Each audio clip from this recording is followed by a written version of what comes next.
ಏಕಾಏಕಿ ಬಾಲಕನ ಮೇಲೆ ಬೀದಿ ನಾಯಿಗಳ ಗುಂಪೊಂದು ದಾಳಿ ನಡೆಸಿ ಘಾಸಿ ಮಾಡಿರುವ ಘಟನೆ ದಾವಣಗೆರೆ ಜಿಲ್ಲೆ ಹರಿಹರ ತಾಲೂಕಿನ ಟಿಪ್ಪು ನಗರದಲ್ಲಿ ನಡೆದಿದೆ. ಬಾಲಕನೋರ್ವ ಅಂಗಡಿಗೆ ಹೋಗಿ ಬರುವ ಸಂದರ್ಭದಲ್ಲಿ 10 ರಿಂದ 12 ನಾಯಿಗಳು ಏಕಾಏಕಿ ದಾಳಿ ನಡೆಸಿದ್ದು, ತಕ್ಷಣ ಅಲ್ಲಿನ ಸ್ಥಳೀಯರು ಬಾಲಕನನ್ನ ರಕ್ಷಣೆ ಮಾಡಿದ್ದಾರೆ.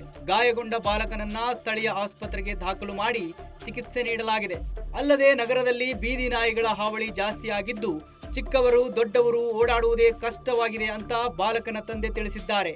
ಅಲ್ಲದೆ ನಾಯಿ ಹಾವಳಿ ತಪ್ಪಿಸುವಂತೆ ನಗರಸಭೆಗೆ ಸ್ಥಳೀಯರು ಆಗ್ರಹಿಸಿದ್ದಾರೆ. ಇದಾಗಿತ್ತು ಈ ಹೊತ್ತಿನ ಸುದ್ದಿ. ನಿರಂತರ ಸುದ್ದಿಗಾಗಿ ನೋಡ್ತಾ ಇರಿ ಸಂಪೂರ್ಣ ನ್ಯೂಸ್. ಇದು ನೊಂದವರ ಧ್ವನಿ. ಇದು ನಡೆದ ಘಟನೆ ಯಾವಾಗ, ಎಲ್ಲಿ?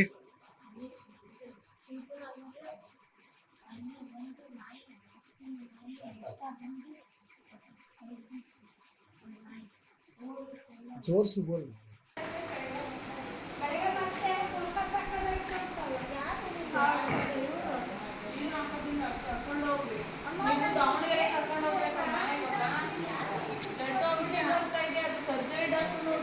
ಎಮರ್ಜೆನ್ಸಿ ಅರ್ಜೆಂಟು, ಅದಕ್ಕೋಸ್ಕರ ನೀವು ದಾವಣಗೆರೆ ಕರ್ಕೊಂಡು ಹೋಗಿ ಅಂತ ಹೇಳ್ತಾ ಇರೋದು ನಾವು. ಸುಮ್ಮನೆ ಅಲ್ಲ, ಅದೇ ನೋಡ್ರಿ ಆ ಥರ ಬ್ಲಡ್ ವಾಮಿಟ್ ಆಗ್ತಾ ಇತ್ತಲ್ಲ.